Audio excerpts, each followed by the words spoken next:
could you tell me your name and what you're doing here, please? Yeah, my name is Gus Scott. I'm contracts manager for the firm Restorex, where we're asked to come in and repoint the boundary walls using traditional methods. And also at that time we were asked to take 2 seminars for volunteers to come in and experience how the work's done. What they're actually doing is we're actually using lime mortar, which they originally were built with, and we had to go through all the processes, I think, which you actually caught on camera earlier this morning. One is we initially start hand picking out all the mortar, preparing the wall with a power wash and clearing off, soaking the wall before the point, repointing in as they're doing just now and what they've been doing all morning, and going through the separate processes of stipple brushing, to release the oxygens and that out of the mortar, repointing back in, and the covering and the drying process with the hessian and the waterproofing, and making sure that everything's curing, and it takes 7 days to cure. It's really just a long process for what actually happens now with sand and cement, as it takes 2 or 3 times longer now with the lime mortar, but it's saving the environment, it's bringing back the heritage, and people are more interested in this now rather than the sand and cement methods. That's why we're doing this here.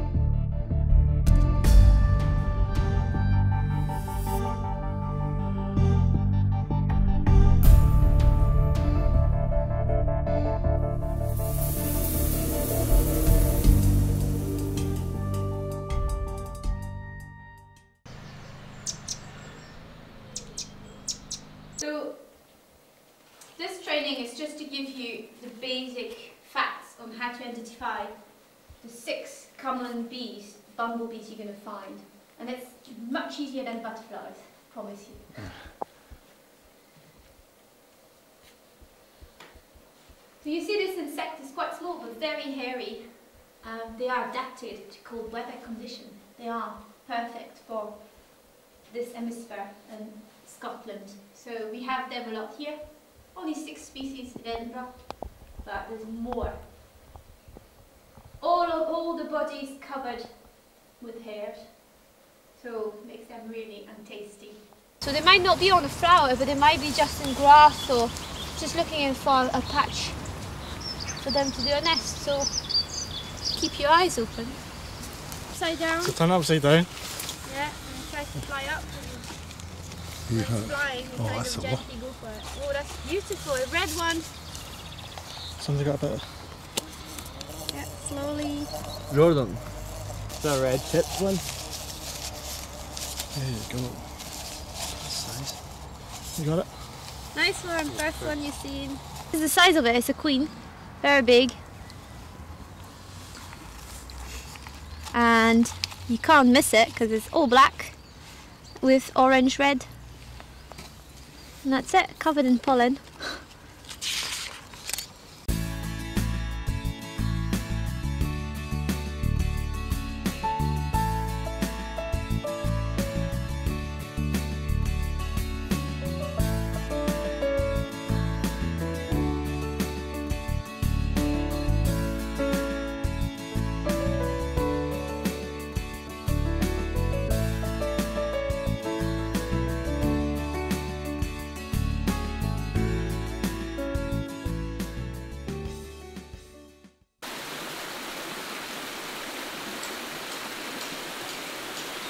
We're going to weave a fence made from these sticks. There's nearly 2,000 sticks in this heap. They're all hazel, and we've called the workshop the wattle weaving workshop today, which is an old word, wattle, really for woven sticks, I think, in essence. And we're going to be doing something together which is not only going to create a beautiful fence that will create the bounds, a beautiful boundary for the new improved garden here that you've all been involved with by the sounds of it, but we're going to be doing something that's being done by human beings in order to create boundaries for absolutely and literally thousands and thousands of years. It's something that early humans were doing by collecting sticks from the woods, rather like the ones around here, and there's definitely archaeological evidence in Britain of this having been done 6,000 years ago. Here we are at the Hermitage of Braid Walled Garden on the 15th of April 2012. I'm here with Peter Holmes and we're doing the wattle The wattle weaving workshop. wattle weaving workshop. And you can describe a little bit about what that is, because I obviously don't know. Yeah, that's all right. This fence, I think you can see in the background, is a wattle. It's a woven hazel fence made from coppiced hazel.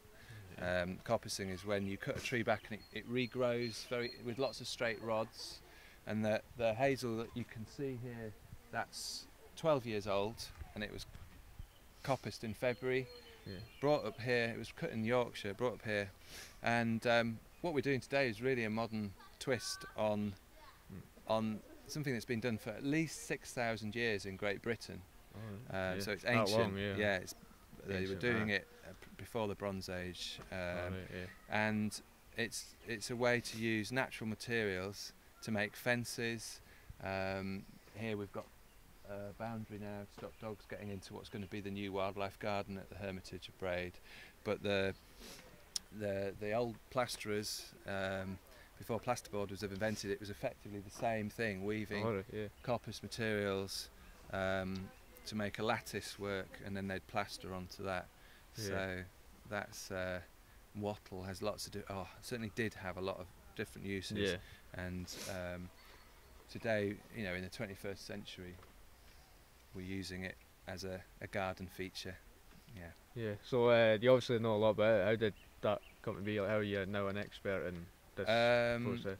I started as a conservation volunteer, rather like these guys here today who I'm instructing, about 20 years ago. I was brought up on a farm. I was working with natural materials, and I got very interested in the woods and started working in coppicing and working in hedge laying and dry stone diking, various sort of woodland and boundary works. I set up my own business as a youngster and learned, often the hard way, employed people, worked to train them, and as the years have gone on, I've got more and more established, and I've started training these skills